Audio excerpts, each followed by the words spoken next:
রাজনীতিতে এখন জামাত এবং এনসিপির মধ্যে একটা বিরোধ একদম স্পষ্ট হয়ে গেছে। ফলে আওয়ামী লীগের রাজনৈতিক কর্মকাণ্ড নিষিদ্ধ নিয়ে যে আলোচনাটা, সে আলোচনার চেয়েও যেন বেশি গুরুত্ব পাচ্ছে জামাত এবং এনসিপির এই বিরোধ। জামায়াতে ইসলামী এবং জাতীয় নাগরিক কমিটির মধ্যকার দ্বন্দ্ব বিভাজন সেগুলো স্পষ্ট হয়ে উঠছে এই একই ইস্যুতে আমাদের সামনে, যখন কিনা আওয়ামী লীগকে গণহত্যা এবং মানবতা বিরোধী অপরাধের দায়ে দলের সব ধরনের কার্যক্রম সাময়িকভাবে নিষিদ্ধ করা হলো এবং বিচারিক প্রক্রিয়া শুরু করারও রোডম্যাপ ঘোষণা করা হলো সরকারের পক্ষ থেকে। ঠিক তখনই প্রশ্ন উঠেছে সঙ্গত কারণেই, মানবতা বিরোধী অপরাধের দায়ে আওয়ামী লীগের বিচার যদি হতে পারে তাহলে কেন জামায়াতে ইসলামী নয়? যারা মাহফুজ আলম উপদেষ্টা, তার উপরে সাম্প্রতিক সময়ে জামায়াত শিবির যা করছে এবং তাকে যেভাবে ট্যাগ করছে, তাকে যেভাবে আক্রমণ করছে, তাতে আমার মনে হয় যে মন্দিরের ঘন্টার কথা বলেন, যেই যায় সেই বাজিয়ে দেয়। যারা মাহফুজ আলমের ক্ষেত্রে আসলে ঘটনা তাই হচ্ছে বলে মনে হয়। আসসালামু আলাইকুম ওয়া রাহমাতুল্লাহি ওয়া বারাকাতুহু। দেশ ও দেশের বাহিরে দূর দূরান্ত থেকে যারা ভিডিওটি এই মুহূর্তে প্লে করেছেন, যারা ভিডিওটি দেখছেন এই মুহূর্তে, তাদেরকে অনুরোধ করব দয়া করে পুরো ভিডিও সম্পূর্ণ ধৈর্য সহকারে দেখবেন না। খুবই গুরুত্বপূর্ণ এবং অত্যন্ত ইম্পর্ট্যান্ট ভিডিও নিয়ে হাজির হয়েছি, উপস্থিত হয়েছি আপনাদের মাঝে। প্রিয় দর্শক, সম্মানিত বন্ধুগণ, দর্শক শ্রোতামণ্ডলী, সাম্প্রতিক সময়ে রাজনৈতিক অঙ্গন জুড়ে এনসিপি, ন্যাশনাল চিলড্রেন পার্টি, কি অবাক হচ্ছেন? ন্যাশনাল সিটিজেন পার্টি যাকে বলা হয়ে থাকে, নতুন রাজনৈতিক দল এই ন্যাশনাল সিটিজেন পার্টি অর্থাৎ এনসিপি এবং জামায়াতের মধ্যে একটা বিভেদ, একটা দ্বন্দ্ব লক্ষ্য করছি আমরা। প্রিয় দর্শক শ্রোতামণ্ডলী, সাম্প্রতিক সময়ে এনসিপির একজন নেতা মাহফুজ আলম, যিনি সরকারে রয়েছে গুরুত্বপূর্ণ ভূমিকায়, গুরুত্বপূর্ণ পদে। প্রিয় দর্শক শ্রোতামণ্ডলী, মাহফুজ আলম সাম্প্রতিক সময়ে জামাত ইসলামকে নিয়ে কিছু কটু কথা বলেছে। জামাত ইসলামকে পাকিস্তানপন্থী, যুদ্ধ অপরাধী ইত্যাদি ইত্যাদি বলে তিনি আখ্যায়িত করেছে। এরপর থেকেই তৈরি হয়েছে ব্যাপক সমালোচনা, আলোচনা। সম্মানিত বন্ধুগণ, দর্শক শ্রোতামণ্ডলী, জামায়াত ইসলামের সঙ্গে কেন এই বিভেদ, কেন এই দ্বন্দ্ব, হঠাৎ করে কেনই বা উপদেষ্টা মাহফুজ আলম তিনি জামায়াতের উপরে ক্ষিপ্ত হলেন?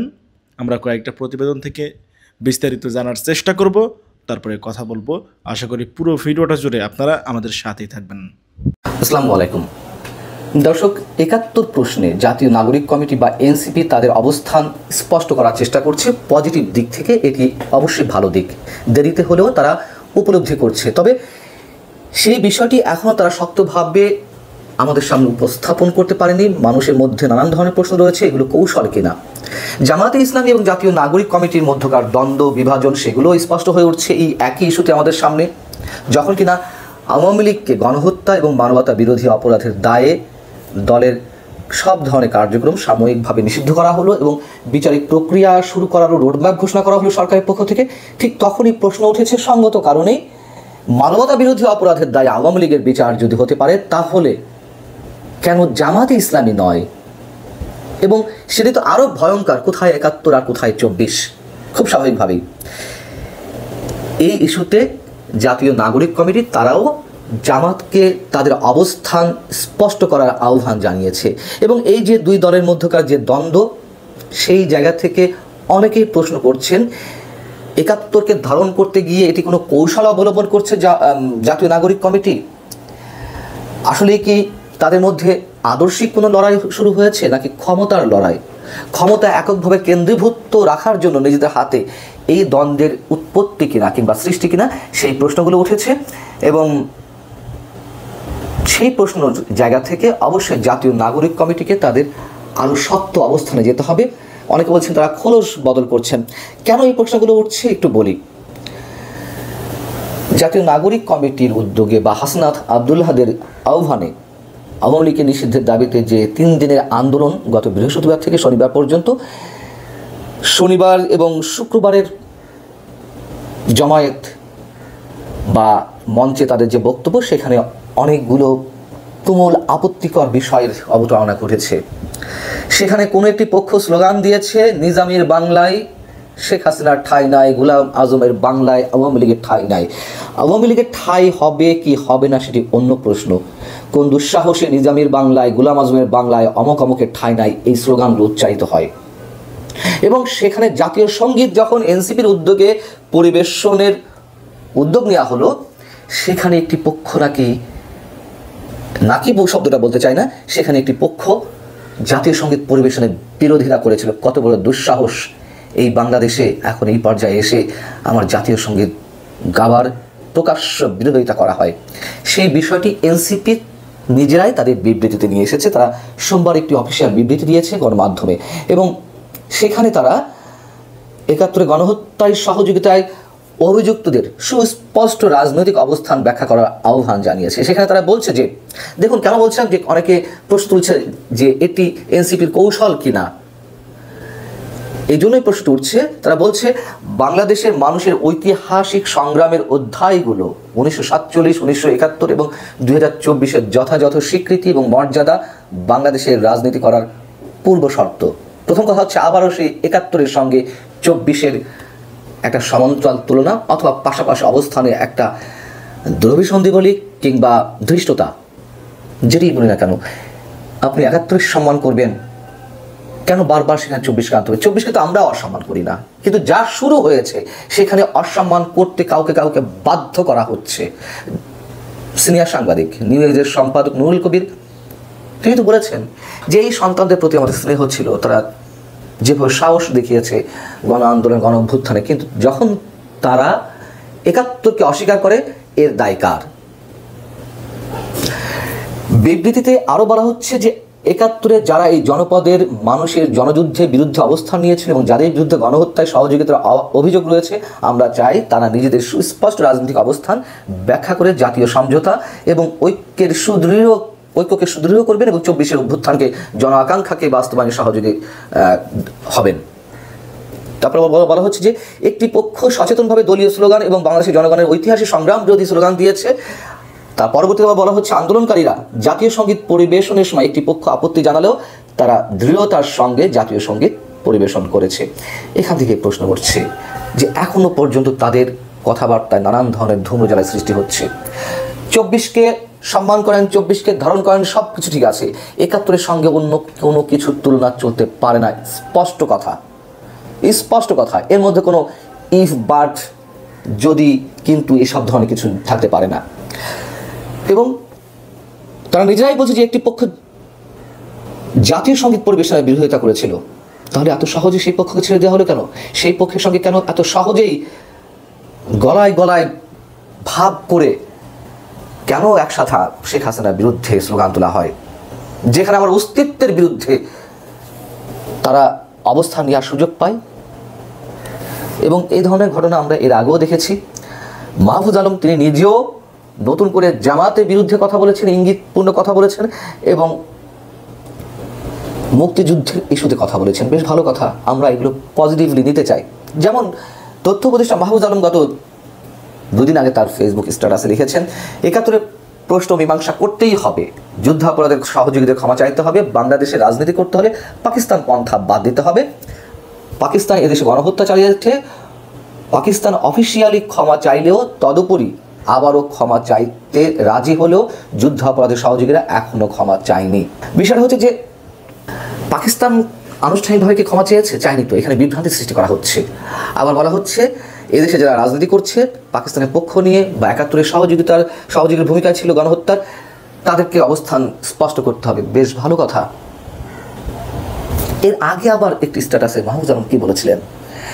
গত 13ই মার্চ মাহফুজ আলম আবার তিনি নিজেই লিখছেন তার ফেসবুকে যে জামাত যুদ্ধাপরাধের সহযোগী ছিল, কিন্তু নাহিদ ইসলাম যেভাবে বলেছেন এই অভ্যুত্থানের মাধ্যমে, অর্থাৎ 24-এর গণ অভ্যুত্থানের মাধ্যমে তারা কাফফারা দিয়েছেন, মানে তাদের যত পাপ তাপ ছিল সব কাটা গেছে। আমিও বলেছি জামাতে যারা বাংলাদেশপন্থী তারা এদেশে রাজনীতি করার অধিকার রাখেন। জামাতের নতুন প্রজন্মের অল্প কিছু ব্যতিক্রম বাদে কেউ পাকিস্তানপন্থী নন। তাহলে কি আমরা কি ধরে নেব? তথ্য উপদেষ্টা মাহফুজ আলমের বক্তব্যটি আমরা পজিটিভলি নিতে চাই, নিতে পারলে খুশি হতাম। কিন্তু এই যে মার্চ থেকে মে 2 মাসের ব্যবধান, তার মধ্যে তিনি কথা বলছেন আগের থেকে একটু সুসংহত পর্যায়ে থেকে, কিন্তু তারপরও বিভ্রান্তি রেখে দিচ্ছেন। কেন? কি কারণে? এগুলো কি খোলস বদলের কোনো কৌশল? এগুলো বলে আবার পুরনো খোলসে চলে যাবেন? এবং হাসনাত আবদুল্লাহ বা সার্জিস আলমরা তারা নিয়মিত জামাতের অনুষ্ঠানে গিয়ে জামাতের বন্দনা করছেন। আবার জামাতে ইসলামী মাহফুজের পদত্যাগ দাবি করেছে, বা জামাত ইসলামী কোনো কোনো পর্যায়ে থেকে কোনো কোনো নেতা তাকে একেবারে ধুয়ে দেওয়া হচ্ছে, যদি মাহফুজ আলম কথা উইথড্র না করে তাহলে তাদের সমর্থন মাহফুজ আলমের উপর থেকে তারা তুলে নেবে, নানান ধরনের আক্রমণের শিকার হচ্ছেন। আবারও বলি, তারা নিশ্চিতভাবে উপলব্ধি করেছেন এই দেশে মুক্তিযুদ্ধের চেতনার বাইরে গিয়ে এদেশে একাত্মকে ছোট করে কিংবা অস্বীকার করে কোনো রাজনীতি চলতে পারে না। এদেশের 95% মানুষ, হাতে গোনা 2-4-5% মানুষ এগুলো বাদে আর সবাই মুক্তিযুদ্ধের আদর্শকে দিন শেষে যে যে আদর্শেই বিশ্বাসী হোক না কেন রাজনৈতিকভাবে, সবাই মুক্তিযুদ্ধের চেতনাকে লালন করে। মুক্তিযুদ্ধকে যারা অস্বীকার করবেন তাদেরকে একেবারে ছুঁড়ে ফেলা হবে, এ কথা হয়তো তারা বুঝতে পেরেছেন। এই কারণেই মুক্তিযুদ্ধের পক্ষে এখন জয়গান গাওয়ার চেষ্টা করা হচ্ছে ইনিয়ে বিনিয়ে। আমরা ইনিয়ে বিনিয়ে কোনো কথা শুনতে চাই না। এদেশে রাজনীতি করতে হলে তিনি যেই হন না কেন, যেখানেই কানেকশন থাকুক না কেন, মনে প্রাণে সবার উপরে ৭১কে স্থান দিতে হবে। এত সহজ না। আমি যত বড়ই ব্যক্তিগতভাবে যত বড় মাপের মানুষ হই না কেন, মানুষের সামনে আমার অবস্থান যত সুউচ্চেই উঠে যাক না কেন, আমি নিজের জনপরিচয়কে অস্বীকার করে নিজেকে অনেক বড় জায়গায় তুলে ধরবো, সেটি তার হয় না। এটা হয় না, এটি নিয়তি হতে দেয় না, বাস্তবতা হতে দেয় না, ইতিহাস সাক্ষী দেয় না। অতএব এনসিপি যে কথাগুলো বলছে, মাহফুজ আলমরা যে কথাগুলো বলছেন, আমরা চাই, বিশ্বাস করতে চাই যে তারা মনের তাগিদ থেকে, বিশ্বাসের তাগিদ থেকে এই কথাগুলো বলছেন, এবং সেটি এস্টাবলিশ করতে গেলে তাদেরকে আরও শক্ত অবস্থান নিতে হয় মুক্তিযুদ্ধের পক্ষে। রাজনীতিতে এখন জামাত এবং এনসিপির মধ্যে একটা বিরোধ একদম স্পষ্ট হয়ে গেছে। ফলে আওয়ামী লীগের রাজনৈতিক কর্মকাণ্ড নিষিদ্ধ নিয়ে যে আলোচনাটা, সে আলোচনার চেয়েও যেন বেশি গুরুত্ব পাচ্ছে জামাত এবং এনসিপির এই বিরোধ। এবং এই বিরোধটা কী থেকে শুরু হলো সেটা আগে আমরা একটা আলোচনা করি। এটা শুরু কিন্তু ওই আওয়ামী লীগেরকে নিষিদ্ধ করার দাবিতে শাহবাগে যে সমাবেশটা হয়েছিল সেখান থেকে। সেই সমাবেশের 3টা স্লোগান এবং একটা ঘটনা, সেটা দিয়ে প্রথম শুরু। স্লোগান 3টা কি? সেখানে অনেক দলের লোকজন ছিল, জামাতের লোকজনও ছিল, ইসলামী আন্দোলনের লোকজন ছিল, আরও লেবার পার্টির মতো দলের লোকও ছিল, এনসিপি ছিল। সেখানে হঠাৎ করে একটা স্লোগান উঠে, 3টা স্লোগান উঠে। একটাতে বলা হয় গোলাম আজমের বাংলায় আওয়ামী লীগের ঠাঁই নাই, আরেকটা স্লোগান নিজামীর বাংলায় আওয়ামী লীগের ঠাঁই নাই, আরেকটা হলো সাইদির বাংলায় আওয়ামী লীগের ঠাঁই নাই। এই 3টা স্লোগান। এবং পাশাপাশি জাতীয় সঙ্গীত যখন গাওয়া হচ্ছিল তখন সেখানে কেউ কেউ বাধা দিচ্ছিল, জাতীয় সঙ্গীত গাইতে দিবে না। এই একটা ঘটনা। এইটা মিলে বিরোধটার আমি মনে করি সূত্রপাত। তার মানে ওখানে এই স্লোগানগুলি কে দিতে পারে? এই জামাতের লোক দিতে পারে, কারণ যে 3জন লোকের নাম উল্লেখ করা হয়েছে 3জনই জামাতের কেন্দ্রীয় নেতা। তাদের কাছ থেকে যেন স্লোগান এসেছে বলে ধারণা করা যায়। সেক্ষেত্রে এই স্লোগানগুলি নিয়ে যখন বিরোধ তৈরি হলো, সেই বিরোধে অনেকে মনে করতে শুরু করলো যে তাহলে কি জামাত এবং এনসিপি এক? জামাত যা ভাবে এনসিপিও কি তাই ভাবে? এরকম একটা ভাবনা সাধারণ মানুষের মধ্যে হতে পারে বিবেচনা করে আমার ধারণা এনসিপি দ্রুত বিষয়টাকে বিরোধের পর্যায়ে নিয়ে গেল। এবং এর সূত্রপাত হলো আমি মনে করি, যদিও তিনি এনসিপির নেতা নন, সরকারের একজন উপদেষ্টা মিস্টার মাহফুজ আলম, তার একটা স্ট্যাটাসকে কেন্দ্র করে উনি প্রথমে স্ট্যাটাস লিখলেন। সেখানে উনি বললেন যে গণহত্যার সহযোগী হিসেবে অথবা গণহত্যাকারী হিসেবে অথবা গণহত্যার সঙ্গে সম্পৃক্ত থাকার কারণে ৭১-এ রাজাকাররা, যুদ্ধ অপরাধীরা যা করেছে, তাদের যারা সহযোগী ছিল, তাদের বিষয়টাও বাংলাদেশের রাজনীতিতে ক্লিয়ার করতে হবে, এই ধরনের কথা বলেছেন। আমি ওরা যদি হুবহু পড়ে শুনে তাহলে উনি কী লিখেছিলেন?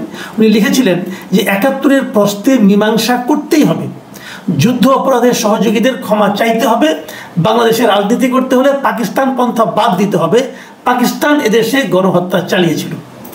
আরেকটি জায়গায় উনি লিখেছেন যে ইনিয়ে বিনিয়ে গণহত্যার পক্ষে বয়ান উৎপাদন বন্ধ করতে হবে, জুলাইয়ের শক্তির মধ্যে ঢুকে স্যাবোটাজ বন্ধ করতে হবে। ওই যে স্লোগান, ওটাকে উনি জুলাইয়ের শক্তির মধ্যে ঢুকে স্যাবোটাজের সঙ্গে তুলনা করেছেন। সন্দেহ নেই জামাত খেপে গেছে এবং ইসলামী শিবির এবং জামাতের বেশ কিছু লোকজন এই স্ট্যাটাসকে কেন্দ্র করে সেই স্ট্যাটাসের মধ্যে তীব্র ভাষায় মাহফুজ আলমের সমালোচনা করে তারা নানা রকম কমেন্ট করেছে এবং এই কমেন্টগুলোতে এমনভাবে সমালোচনা করা হয়েছে যে মাহফুজ আলম আগের তুলনায় আরও বেশি ক্ষিপ্ত হয়ে গেছেন এবং উনি তার পরের দিন আগের চেয়েও কড়া ভাষায় আরেকটা স্ট্যাটাস দেন এবং সেই স্ট্যাটাসে তিনি লিখেছেন যে আমাকে নিয়ে নোংরামি করতেছ, ঝামেলা নাই, ফ্যামিলি টাইনো না, যুদ্ধ অপরাধের সহযোগী রাজাকারেরা। এখন কিন্তু সরাসরি উনি রাজাকার শব্দটা উল্লেখ করলেন এবং তারপরে বললেন এটা লাস্ট ওয়ার্নিং এবং তারপর বললেন যে আর যে চুপা শিবিররা এই সরকারের পথ বাগাইছো আর বিভিন্ন সুশীল ব্যানার খুলে পাকিস্তান পন্থা জারি রাখছো, তোমাদের পূর্বপুরুষ রাজাকার আর দালালদের তুলনায় আরও অধিক ভুগবা। তার মানে উনি কিন্তু সরাসরি শিবিরকে অ্যাটাক করেছেন, জামাতকে অ্যাটাক করেছেন। আগের বার কিন্তু রাগঢাক ছিল, রেগে গেলে যা হয় আর কি। মাহফুজ আলমের এমন তীব্র আক্রমণে জামাতি বা চুপ থাকবে কেন? তাদেরও কিন্তু প্রতিক্রিয়া আমরা সোশ্যাল মিডিয়ায় দেখতে পেলাম। জামাতের প্রচার সম্পাদক এবং জুলাই আন্দোলনের অন্যতম নেতা ছিলেন যিনি সাদিক কাইয়ুম, তিনি ফেসবুকে মাহফুজ আলমকে সরাসরি যে মানসিকভাবে অসুস্থ বলে উল্লেখ করলেন এবং উনি যখন করেছেন তখন ওনার যারা কর্মী বাহিনী আছে তারা আরও দ্বিগুণ উৎসাহে একই ধরনের নানা ধরনের অশ্লীল মন্তব্য মাহফুজ আলম সম্পর্কে করা আরম্ভ করলো। এর মধ্যে আবার একদল লোক একটা গরুর নাম মাহফুজ রেখে সেটাকে আবার জবাই করে আনন্দ উল্লাস করে ভুরি ভোজ করে ফেললো। মানে মোটামুটি আক্রমণ প্রতি আক্রমণ অশ্লীলতার পর্যায়ে কিন্তু যাওয়া শুরু করলো। এ সময় ছাত্র শিবিরের যে সেক্রেটারি নুরুল ইসলাম সাদ্দাম তিনি একটা প্রতিক্রিয়ায় বললেন যে উদ্দেশ্যমূলক মন্তব্য করে মাহফুজ আলম নাকি উপদেষ্টা হিসেবে শপথ ভঙ্গ করেছেন। কি শপথ ভঙ্গ করেছেন? যে ওনারা শপথ নেওয়ার সময় বলেন যে রাগ বা বিরাগের বশবর্তী হয়ে কাউকে হুমকি দিবে না, এরকম করবে না। তো উনি যেটা বলেছেন তাদেরকে হুমকি পড়েছে। হুমকিটা কার প্রতি পড়েছে? রাজাকারদের প্রতি এবং শিবিরদের প্রতি। তো রাজাকাররা কারা বুঝতে পারলাম না, যাই হোক উনি বলেছেন। এদিকে জামাতে ইসলামের কেন্দ্রীয় সহকারী সেক্রেটারি জেনারেল এবং সাবেক এমপিও ছিলেন উনি এইচ.এম. হামিদুর রহমান আজাদ, তিনি একটা মন্তব্য করলেন। তার মন্তব্যটা হলো যে স্বপ্ন নিয়ে ছাত্র জনতা যুদ্ধ শুরু করছিল সেই যুদ্ধ এখনো শেষ হয়নি।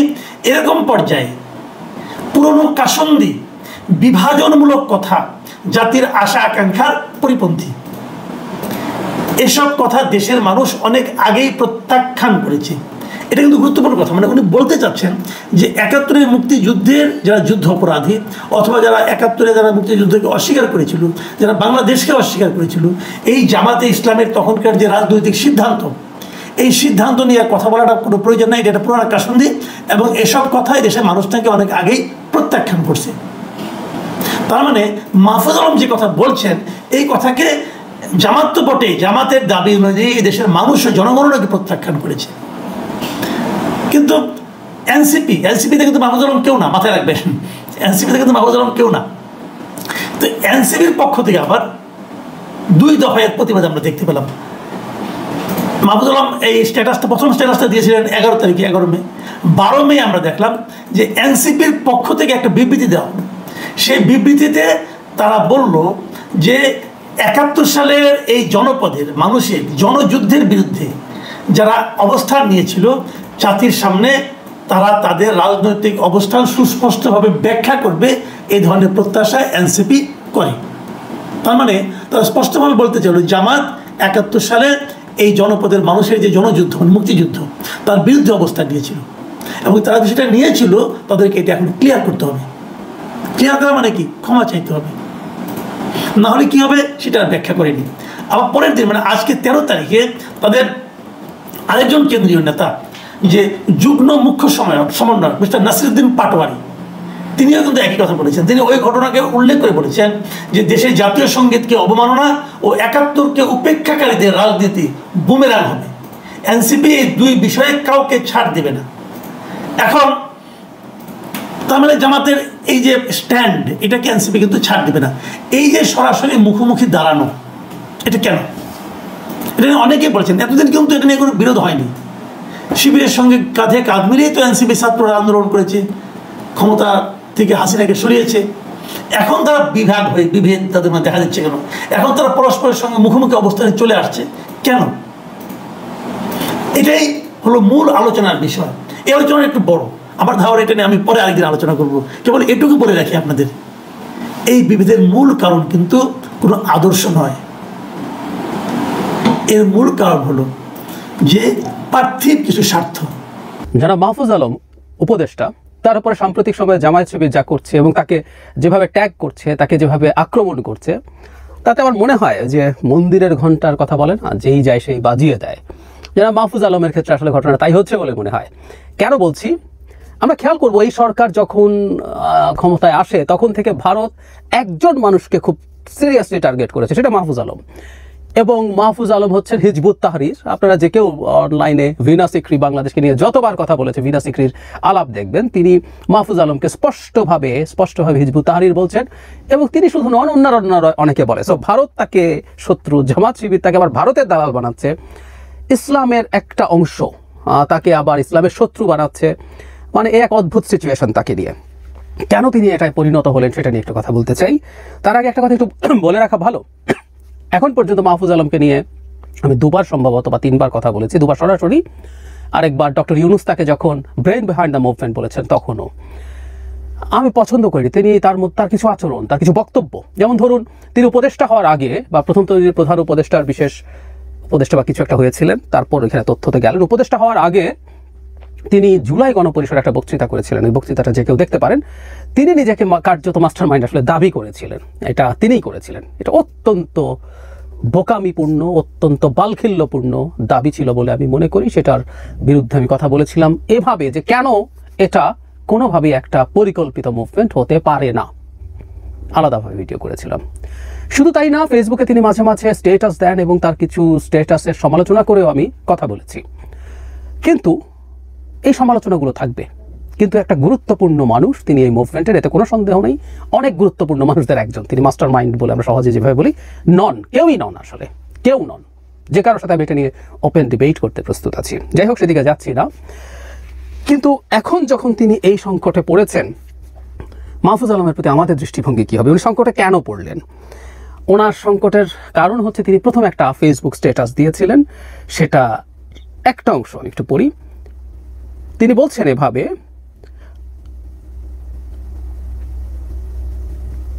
একাত্তরের প্রশ্ন মীমাংসা করতেই হবে, যুদ্ধাপরাধের সহযোগীদের ক্ষমা চাইতে হবে, বাংলাদেশে রাজনীতি করতে হলে পাকিস্তান পন্থা বাদ দিতে হবে, পাকিস্তান এদেশে গণহত্যা চালিয়েছে, সহযোগীদের ইনিয়ে বিনিয়ে গণহত্যার পক্ষে বয়ান উৎপাদন বন্ধ করতে হবে, জুলাইয়ের শক্তির মধ্যে ঢুকে স্যাবোটাজ করা বন্ধ করতে হবে, সাফ দিলে আসতে হবে।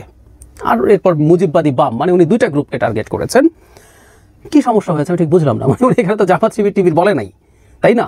উনি বলেছেন যারা পাকিস্তানকে ওই গণহত্যা সমর্থন করেছে। কিন্তু ওই যেটা হয়, ঠাকুর ঘরে কেড়ে আমি কলা খাই না, জামাত শিবির খেপে গেল এবং বিভিন্ন জামাতের এবং শিবিরের অ্যাক্টিভিস্ট তাকে আক্রমণ করতে শুরু করলেন মারাত্মকভাবে, ভয়ঙ্করভাবে, এবং নানান ছবি টবি আনতে শুরু করলেন। উনি মাদ্রাসায় পড়েছেন, মাদ্রাসার যে তার প্রথাগত পোশাক পরা, সেই ছবি সামনে এনে তাকে কি প্রমাণ করতে চাইলেন জানি না। শিবিরের কোচিংয়ে উনি কোচিং করেছেন, সেখানে পুরস্কৃত হয়েছেন। শিবিরের কোচিং, ওই কোচিং আমি চিনি, ওই কোচিংয়ের নন শিবির বহু মানুষ কোচিং করে। আর আমরা এভাবেও বলি, কেউ যদি আগে শিবির থাকে, তিনি যদি সেটা থেকে বেরিয়ে এসে এক্স শিবির না হন, মানে শিবির থেকে বেরিয়ে আসলে একটা গ্রুপ আছে, একটা বর্গ আছে এক্স শিবির, এর আসলে শিবির, কিন্তু উনি পুরোপুরি ধুয়ে মুছে এসে তিনি যদি তার নতুন চিন্তার মধ্যে ঢোকেন, সমস্যা কোথায়? আমি ব্যক্তিগতভাবে এরকম লোকজনকে চিনি যারা শিবির করতেন, এরপর এখান থেকে একেবারে ধুয়ে মুছে সাফ হয়ে এসছেন। আবারও বলছি, এক্স শিবির শব্দ না, ওনাকে আমি এক্স শিবির বলবো না যদি শিবির থেকেও থাকেন। কিন্তু তারা এগুলো আনলেন এবং তীব্রভাবে আক্রমণ করতে শুরু করলেন। শুধু তাই না, তাকে নিয়ে একটা কথা রটানোর চেষ্টা হলো, সেটা হচ্ছে আওয়ামী লীগকে নিষিদ্ধ করা নিয়ে ক্যাবিনেটে যখন আলোচনা হয় তখন নাকি মাহফুজ আলম সেটার বিরোধিতা করেছেন, উনি নিষিদ্ধতা চাননি, এরকম একটা অভিযোগ। ফলে অনেকেই হুমড়ি খেয়ে পড়ে। আমি পরে দেখলাম আরেকজন ছাত্র উপদেষ্টা জনাব আসিফ মাহমুদ সেটাকে নাকচ করেছেন, তাকে স্ট্যাটাস দিতে হয়েছে এবং মারাত্মক আক্রমণের মুখে তিনি পড়েন। এরপর তিনি যেটা করেছেন, আমি মনে করি এটা বোকামি, বয়সের দোষ, ঠিক হয়নি তার স্ট্যাটাসটা ওভাবে দেয়া। উনি বিরক্ত হয়েছেন, কিন্তু স্ট্যাটাসটা উনি পরে ডিলিট করে দিয়েছেন কয়েক মিনিটের মধ্যে। কিন্তু যেটা হয়, এটা স্ক্রিনশটে জমা নয়, স্ক্রিনশটটা ছড়িয়ে পড়ে চারদিকে। তিনি লিখেছেন, আমাকে নিয়ে নোংরামি করতেছো, ঝামেলা নাই, ফ্যামিলি টাইনো না, যুদ্ধাপরাধের সহযোগী রাজাকারেরা, এটা লাস্ট ওয়ার্নিং। আর যে চুপা শিবিরের সরকারের পদ বাগাইছো আর বিভিন্ন সুশীল ব্যানার খুলে পাকিস্তান পন্থা জারি রাখছো, তোমরা তোমাদের পূর্বপুরুষ রাজাকারা দালালদের তুলনায় অধিক ভুগবা। যারা বিতর্কের এবং গালাগালির লিমিট জানে না, তাদের আমি সহনাগরিক মনে করি না। পাকিস্তানপন্থীরা যেখানেই থাকবে সেখানেই আঘাত করা হবে, আমৃত্যু। ঢাবিতে রাজাকারদের আগে ঠেকানো হবে, যারা এদের স্পেস দিছে তাদের জন্য গত 50 বছরের তুলনায় অধিক জিল্লতি অপেক্ষা করছে। একজন উপদেষ্টা, তিনি রাষ্ট্রের দায়িত্বে আছেন, তিনি তার ব্যক্তিগত ক্ষোভ যেভাবে উগরে দিয়েছেন অত্যন্ত অ্যাগ্রেসিভ ভাষায়, এটা খুবই অসৌজন্যমূলক হয়েছে আমি মনে করি। তারা রাজনীতিতে আছেন, সরকারে থাকা মানে রাজনীতিতে থাকা, এবং সমস্ত রাজনীতি করবেনও অ্যাক্টিভলি। এরপর গায়ে চামড়া মোটা করতে হবে। কিন্তু তিনি আসলে সম্ভবত খুবই অস্থির বোধ করেছেন এই কারণে। এখন তিনি কেন আক্রমণের শিকার হয়েছেন, এবং আমরা পরে খেয়াল করব, তিনি শুধু নন, এনসিপির বিভিন্ন পর্যায়ের নেতাকর্মীরা অ্যাক্টিভলি এরপর জামায়াত শিবিরের বিরুদ্ধে তারা বক্তব্য দিতে শুরু করেছেন। শুধু সেটা না, এখানে একটা গুরুত্বপূর্ণ ইস্যু আছে, সেটা আমি আলাদাভাবে কথা বলতে চাই। শাহবাগে যে একত্রিত হয়েছিলেন সেই ব্যাপারে এনসিপি নিজে একটা আলাদা স্টেটমেন্ট দিয়ে তাদের অবস্থান ব্যাখ্যা করেছে। এটাও কেন করছেন, কি কারণে? মাহফুজ আলম আসলে অ্যাটাক্ট হয়েছেন ওটার একটা অংশ হিসেবে, কারণ মাহফুজ আলম শিবিরকে, বিশেষ করে 71কে যখন আলাদা করে ডিফাইন করতে বলছেন, ওটাকে আলাদাভাবে নেগোশিয়েট করতে বলছেন, এবং তিনি পাকিস্তানের গণহত্যা সমর্থনকারীদের ক্ষমা চাইতে বলেছেন। আমি ক্ষমাটা মানাতো, যদি কেউ ফৌজদারি অপরাধ করে থাকে তাদেরকে তো আসলে ক্ষমা চাইলেও হবে না, তাদের ফৌজদারি অপরাধের জন্য বিচার হতে হবে। ফৌজদারি অপরাধ কখনো তামাদি হয় না, তাই না? ফলে তিনি সেই দোষে পড়বেন, খুব স্বাভাবিক। এবং তিনি যেহেতু, আমি আন্দোলনকে আসলে এনসিপি বলি, মাহফুজ আলম বলি আর আসিফ মাহমুদ বলি, এরা সব এনসিপির লোকজন, সরকারে আছেন, তারা এই জন্য প্রকাশ্যে আসছেন না। তারা যখন জামায়াতকে 71 প্রশ্ন করা শুরু করেছে, জামায়াত মনে করেছিল যে তারা খুবই সুবিধাজনক একটা অবস্থায় এসছে, তারা এনসিপিকে সামনে রেখে মাঠে নেমে যাবে। সেখানে যখন মাহফুজ আলম এই কাজটা করলেন, তখন খুব প্রথাগতভাবে এই জামাতের খুব টিপিক্যাল কতগুলো আচরণ আছে। কাউকে যখন পছন্দ হয় না, এই যে এই কার্টুনটা তৈরি করা হয়েছে, লেজে ইন্ডিয়ান ফ্ল্যাগ দিয়ে চাবি দিয়ে তাকে ঘোরানো হয়, যা বলে তা করে। আবারও বলছি, গীতা সিকরি বলছে কিন্তু তিনি আসলে হিজবুত তাহরির, ডক্টর ইউনূসের সরকার যে ইসলামিক এক্সট্রিমিস্টদের সরকার, তার একটা বড় প্রমাণ হচ্ছে তাদের কাছে হিজবুত তাহরিরের মাহফুজ আলম এখানে আছেন, এটা হলো তাদের যুক্তি। সো আমরা এগুলো সব কিছু দেখেছি। কেন এটা হচ্ছে, এর মধ্যে যুক্ত করেছিলাম তিনি একবার ইসলাম নিয়ে কয়েকটা মন্তব্যের জন্য, ইসলামের একটা ইন্টারপ্রিটেশন, আমি কট্টর বা র্যাডিক্যাল বলছি না, ইসলামের অনেকগুলো ইন্টারপ্রিটেশন আছে, সত্যিই আছে। আমি বহুবার বলি যে যারা মাজার ভাঙছেন তাদেরও একটা ইন্টারপ্রিটেশন আছে, যারা মাজার ভাঙার প্রতিবাদ করছেন তাদেরও একটা ইন্টারপ্রিটেশন আছে, যারা কিন্তু এক পক্ষ তো আরেক পক্ষকে টলারেট করছে না। ফলে মাহফুজ আলম যখন বিভিন্ন ইন্টারপ্রিটেশনের আলাপ আনছেন, তখন এক ইন্টারপ্রিটেশনের মানুষ আবার তার বিরুদ্ধে ক্ষুব্ধ হয়ে গেছেন। আমি শুরু করেছিলাম যেটা তিনি মন্দিরের ঘণ্টায় পরিণত কেন হয়েছেন। আমি সোফার যা দেখছি, মাহফুজ আলমের চিন্তা নিয়ে কেউ প্রশ্ন করতে পারেন, চিন্তাকে ভুল বা সঠিক কেউ বলতে পারেন, কিন্তু তিনি একটা নির্দিষ্ট চিন্তার মানুষ এবং তিনি সেটা প্রকাশ করছেন। সুপ্রিয় দর্শক শ্রোতা মণ্ডলী, আপনারা দেখতে পারলেন। ব্যক্তিগত মতামত অবশ্যই কমেন্টে জানাবেন, কমেন্ট করে আপনারা কি বলতে চান। জামায়াতের ওপর যে ক্ষিপ্ত হওয়ার কারণ প্রসঙ্গে আপনারা বিস্তারিত জানলেন, সেটা জানার পরে আপনারা কি বলবেন? সুপ্রিয় দর্শক শ্রোতা মণ্ডলী, উপদেষ্টা মাহফুজ আলম তিনি যে বললেন যে জামাত ইসলাম পাকিস্তানপন্থী, এগুলো আসলে বলা কি উচিত হয়েছে? আপনারা কি মনে করছেন? কথায় আছে না, ছাগল দিয়ে হাল চাষ করা যায় না। এখন কিন্তু আমরা দেখতে পাচ্ছি ছাগল দিয়ে হাল চাষ করাই হচ্ছে। প্রিয় দর্শক শ্রোতা মণ্ডলী, উপদেষ্টা মাহফুজ আলমের এই বক্তব্য নিয়ে আপনারা কি বলতে চান? জামায়াতের সঙ্গে যে বিভক্তি এনসিপির তৈরি হয়েছে, সেটা নিয়ে এনসিপির রাজনৈতিক ভবিষ্যৎ কি হতে পারে, কোথায় গিয়ে তাদের ভবিষ্যৎ দাঁড়াতে পারে, আপনারা কি মনে করছেন? সার্বিক দিক বিবেচনা করে ব্যক্তিগত মতামত, ওপিনিয়ন অবশ্যই কমেন্ট করবেন। আমাদের চ্যানেলে নতুন হয়ে থাকলে আপনাদেরকে একটা অনুরোধ করব, রিকোয়েস্ট করব, আপনারা আমাদের চ্যানেলটি সাবস্ক্রাইব করে পাশে থাকা বেল বাটনটি ক্লিক করে রাখবেন, যাতে পরবর্তী সমস্ত আপডেট আপনাদের কাছে সকলের আগে পৌঁছায়। আল্লাহ হাফেজ, আসসালামু আলাইকুম ওয়া রাহমাতুল্লাহি ওয়া বারাকাতুহু।